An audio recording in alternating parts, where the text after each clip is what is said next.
Good morning. I want to thank everyone for coming here today and to welcome you to this event as we recognize some accomplishments of Arkansas Hospice, but more importantly, honor our Vietnam-era veterans. A few people I'd like to, or organizations I'd like to recognize. One is I want to thank our Arkansas Hospice and Arkansas Hospice Foundation Board of Representatives for being here and representing us today.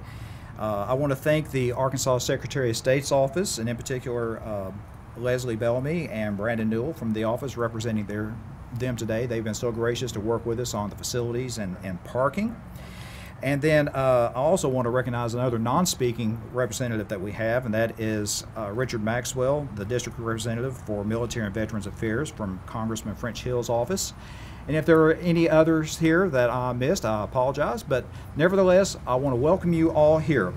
And now, I would like to introduce to you the President and CEO of Arkansas Hospice, Judy Wooten.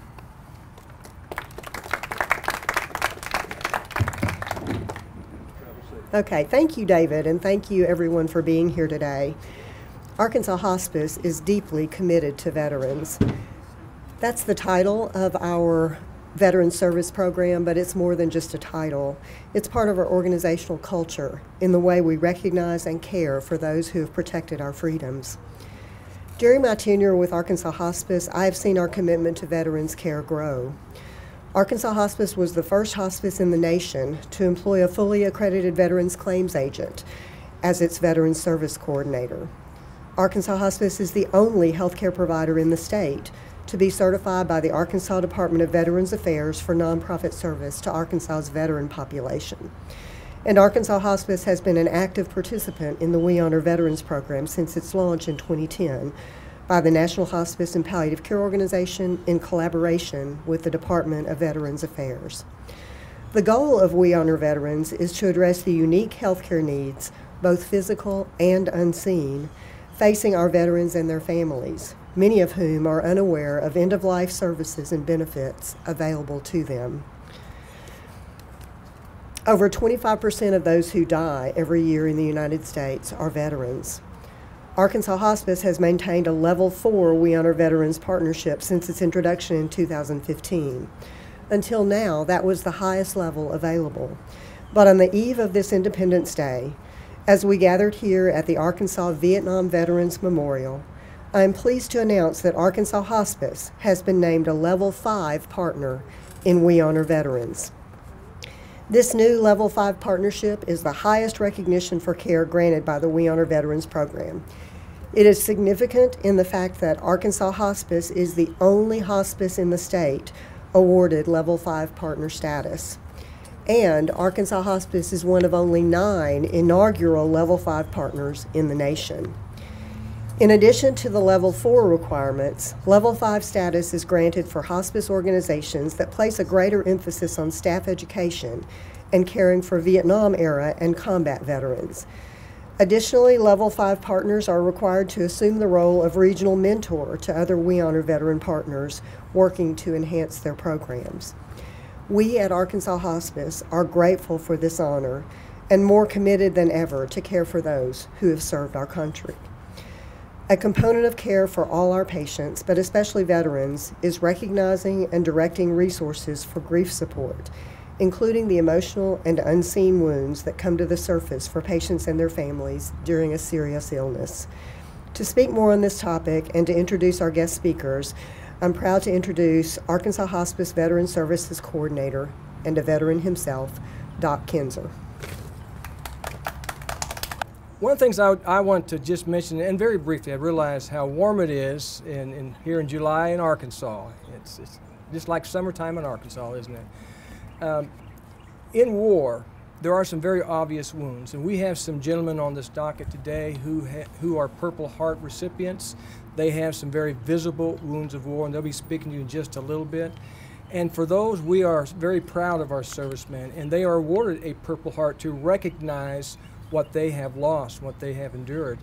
But no one who goes to war comes away unscathed. There are wounds that are incurred that are invisible, And if you have visible wounds, you'll have invisible ones too. But whether you have visible wounds or not, you do have those invisible wounds of moral injury, of soul injury, PTSD, brain injury, and those sorts of things are happening you may not recognize at first. And we want to take time to recognize that. And especially, I think, in the Vietnam era veteran, which we are here recognizing today, is that there was a time in our history where our veterans were treated in such a way that it produced what's called a secondary soul injury. So there was the injury of the war itself, and then there was the injury of the American population that rejected them. And I say them, I would guess I'd include myself as a Vietnam era veteran as well. But those wounds run deep, and we have a lot of patients today. In fact, the growing number of patients veteran-wise, the largest growing sector is the Vietnam era veteran, because those are the ones who are growing to that age. And the average lifespan of a Vietnam era veteran, by the way, is 67 years. A lot of that is because of those unseen injuries of war. So we want to take time just to recognize and highlight the Vietnam era veteran in particular. Although our first veteran who will be coming to the docket is not a Vietnam veteran. He is an Iraqi freedom veteran who has survived an IED and some 70 surgeries afterwards. And he also has the spirit of a warrior still resonating well within him. Aaron Mencken, if you would come to the stage, our good friend.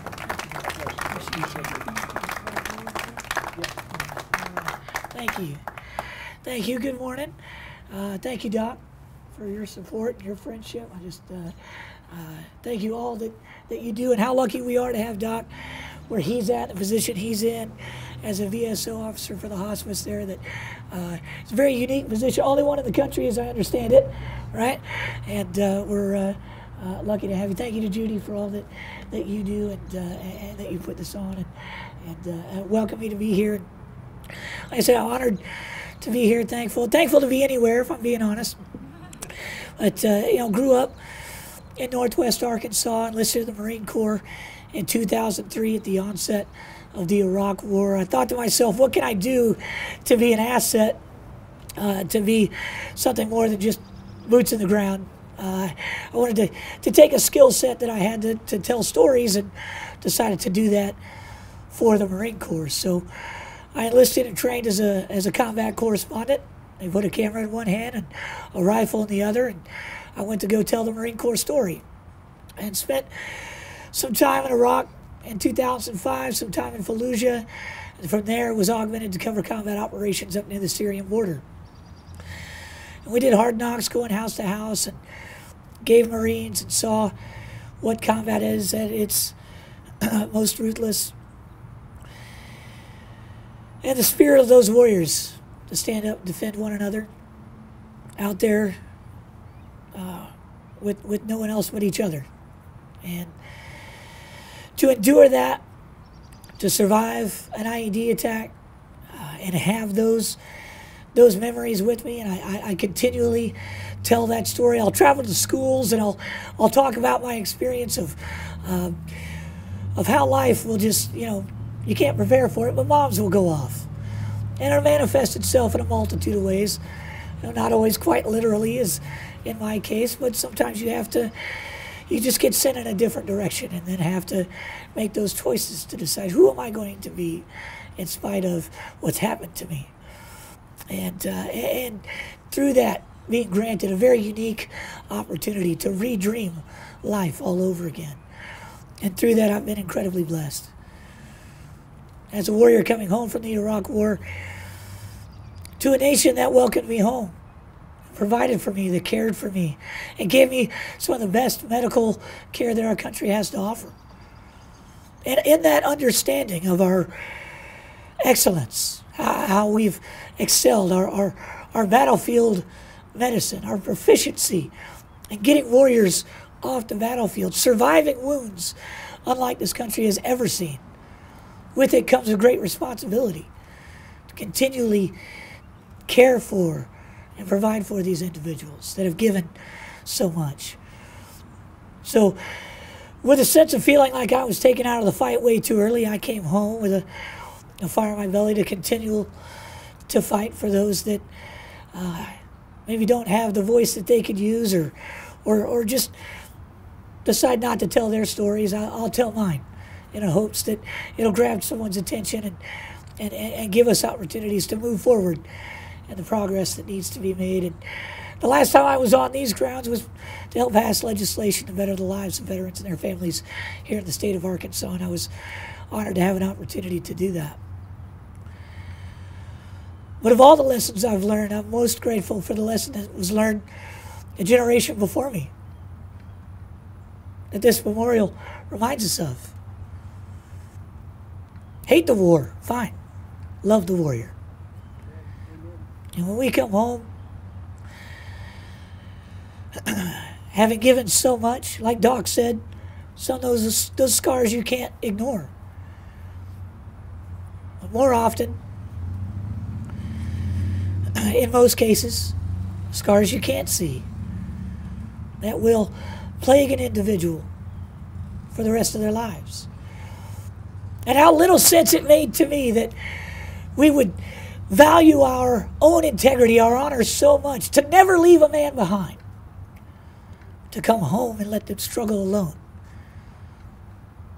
Didn't sit well with me, or any of the others I've had the pleasure to encounter during my travels across the country.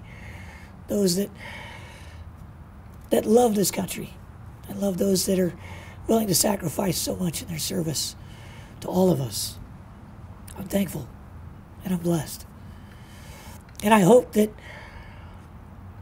the next generation will learn from what we've tried to struggle and accomplish here and better the lives of our veterans moving forward. And I just know that whatever I can do to that end, to that mission, I'll stay committed. Just like everyone else, I know that once you're touched, once you're involved, once you're in the fight, you're in it to win it. We're here to stay. So with that in mind, I thank you all again for being here. I thank you for your service. I thank you for your support. And I can't thank you enough. Thank you.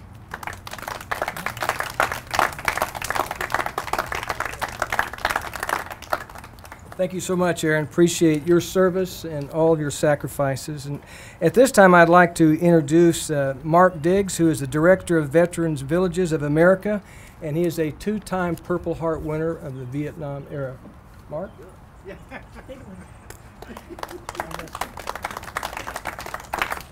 My compadre over said I forgot to duck.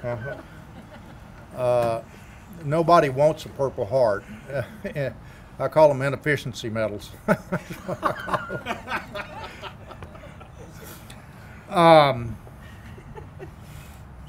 know too many men that are on this wall. Way too many. And one Purple Heart veteran that helped establish this, name's on that plaque over Doug Wood we just lost 2 weeks ago, didn't we, Richard? So this is pretty personal to me, and I want to thank Judy and her staff. I had an opportunity to meet with them several weeks ago and really get to know them and the tremendous work that they're doing and their heart for serving veterans. This is not, there's a lot of people talk about it. Very few people really follow through, and they have the heart for it, and we really appreciate it, and we'll work with you any way we can to make that happen to support veterans. Congressman Hill's office, Richard, thank you for being here. Congressman Hill has been phenomenal. We work with all 4 congressional districts and everything. Congressman Hill probably is the most dedicated, although all of them are. Don't get me wrong, is the 4 congressmen, mainly because I know him well, and he gets to do a lot of everything we come up with. He comes in, so thank you. Secretary of State's office for y'all are supporting, and everybody else. You heard that helicopter go over just a few minutes ago. When you're in the combat zone, your entire psyche and the culture shock hits you, and you have to adapt to things that are not normal. It's not normal to be in combat and take somebody else's life. You're psychologically not programmed to do that. You may think you are, and you may go through training, but when it really happens, it's a traumatic deal, okay? And when people shooting back at you, it gets pretty traumatic at that. But what happens after you've been in combat, every combat veteran, whether they're wounded or not, comes back with memories as fight and flight response. I can tell you when a helicopter goes over who manufactured that thing.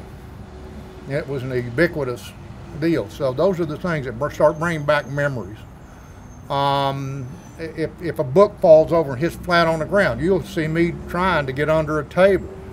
And that's been 50 years, okay? Smells will key things. And so this is not unique to me. It's anybody that's been in combat, anybody that's served there. And in Vietnam, we never got an opportunity to deal with those types of things. When we came back, it was 48 hours from the time I was actually in combat till I hit Little Rock Airport, 48 hours. I was not mentally prepared to come back to civilian life. It took me a long time. Caused a divorce. I mean, I just couldn't cope with those types of things, and it was a major factor. And it carries through with you, but basically you learn to adjust. But the thing is that you come back, I didn't even put my military experience on my resume, because if you had it on your resume, you didn't get a job. Okay? You didn't talk about normally we don't talk about it anyhow, because it's something you don't speak to other people that's not been in combat. But even other people, you didn't talk about it because you were ostracized. It was a black mark on you. It was really a sad time. They confused the war with the warrior, and they blamed the warrior when the warrior were just following orders. And I was at the end, and it was pretty bad. And that contributed to one of the reasons that I resigned my commission and got out and did a civilian, went into civilian work. But here's the thing. I don't know that this to be a fact, but somebody told me that should know that we're losing Vietnam veterans at 400 a day, which is the same amount we're doing of World War II veterans. Only 1/3 of the Vietnam veterans that served in combat are alive today. You heard the number, what, 69? What's the average, 69? 67?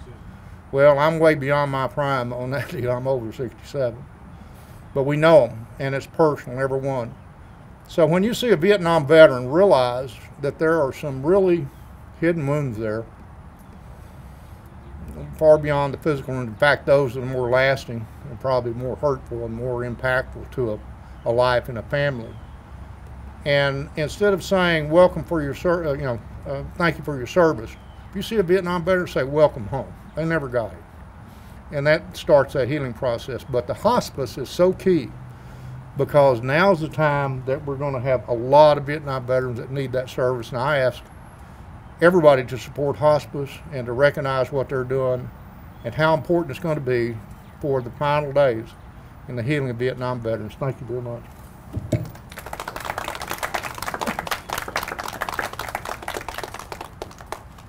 Thank you so much, Mark. Appreciate your service and your sacrifices as well. The next person we have to introduce, one of the most difficult things for me is saying his last name. It's Captain Rick Mysticki. Yes. Is that pretty close? Okay, great. He is an Army Green Beret veteran of the Vietnam War and of the Persian era as well, Persian Gulf era. So please welcome him to stand this time.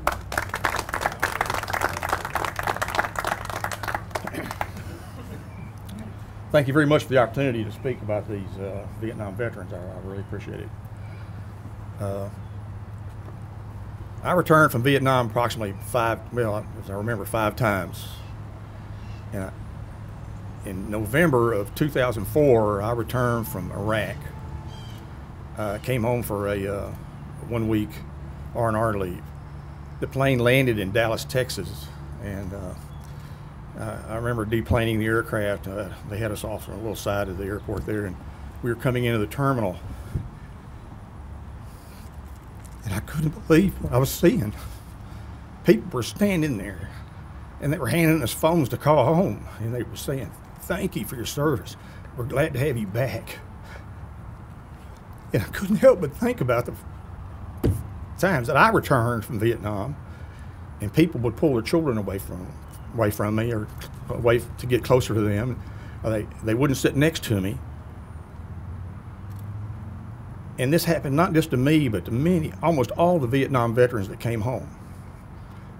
And it was my generation that was protesting the war that held the veterans, the soldiers, the sailors, the airmen, and the Marines responsible for the war. And for all you veterans out there that you saw that, for all you people that saw this one demented Vietnam veteran in the news, there were 10,000 other Vietnam veterans who came home, like a Mr. Joe Meneely from Fayetteville, Arkansas. He came out of the jungles with the 4th Infantry Division in 1968, and 2 days later he was discharged from the Army. 2 days. He remembers coming into his house and still had red laterite under his fingernails from Vietnam. And Mr. Meneely went on to graduate school that year. He married, and he's had 2 children. And he has gone on with his life silently for years and years. And then finally, I don't know how long it took, but somebody finally started saying something about the Vietnam veterans. And it's the Vietnam veterans, like Joe Meneely, that went on and carried on their lives and kept suppressed for so long what our generation did to us, the veterans. And so it's wonderful to see these Afghanistan veterans and these Persian veterans come home and people appreciate them, because we know the sacrifices you made. But to have your own generation turn against you was probably the worst thing that you could have happened. And I'm sorry, I can forgive, but I'll never forget. And so all you veterans out there that came home after doing your duty honorably for your country and then went on with your lives, I want to tell you how much people appreciate that now. And it's nice to see that there are people and organizations that honor the Vietnam veteran. War is a terrible thing, and every man and woman now that go into a combat zone are changed somehow by it. And it's phenomenal how individuals handle this. I've seen some people come home and not blink an eye. I've seen some people break up and they have to ship them home in a straitjacket. They just can't handle it. That's human beings. But the one thing that you need to remember is they put on that uniform. They literally wrote a blank check, like people say, and said, whatever you need, I'll give. So thank you very much again for thanking the veterans. We appreciate it. And I wish all of you good luck and happy life.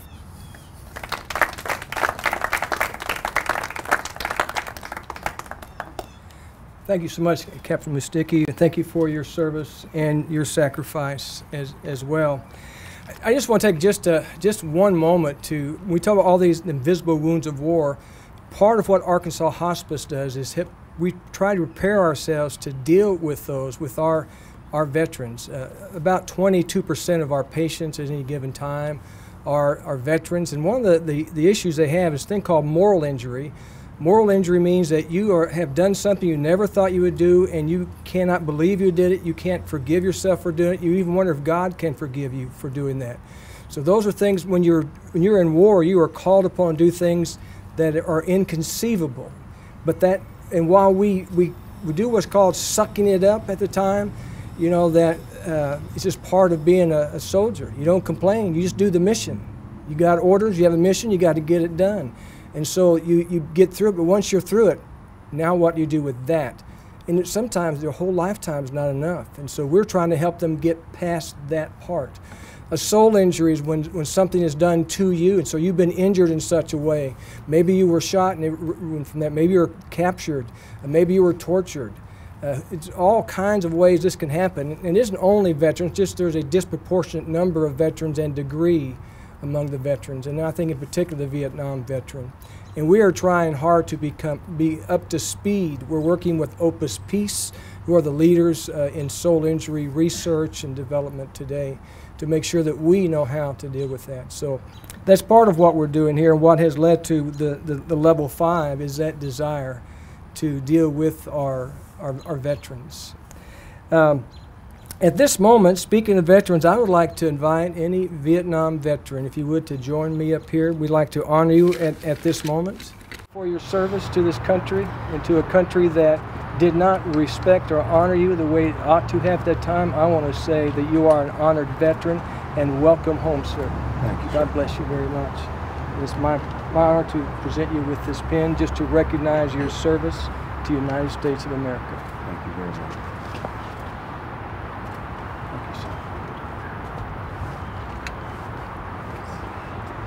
And Bill, I want to say to you, thank you. You've said this to so many other veterans, because I know you do this a lot, but I want to say to you that we thank you for your service. As someone who is not respected and given the honor you should have been given on your return, I want you to know you are one of our honored veterans, and I thank you for your sacrifice. Thank you, sir.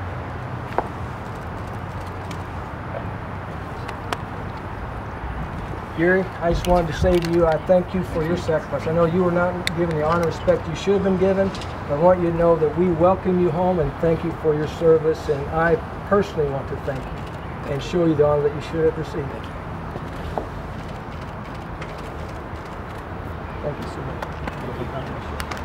You were not respected, you were not given the honor you should have been given at that time. But I want you to know that you absolutely are one of our honored veterans. You are a warrior. And I personally want to thank you for your service and welcome you home. Thank you.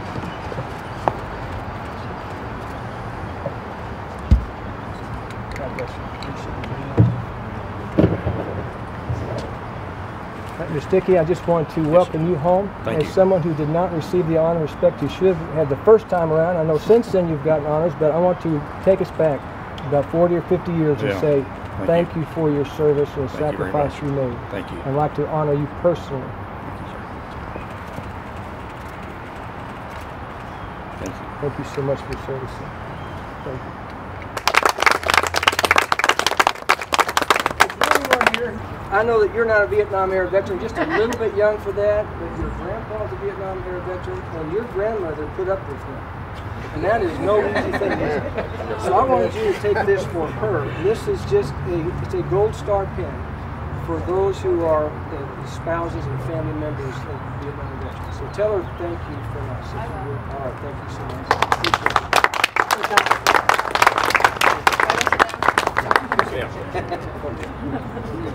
Thank you all. Join me, please. I pledge allegiance to the flag of the United States of America and to the republic for which it stands, one nation, under God, indivisible, with liberty and justice for all. Thank you. Thank you. Thank you so much.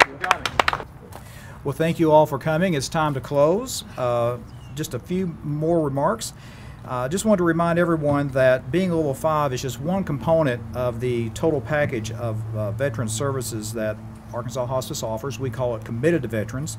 We use all these programs and these tools to train our frontline staff to identify needs, connect with local area resources, recognize veterans for their service, and to provide care.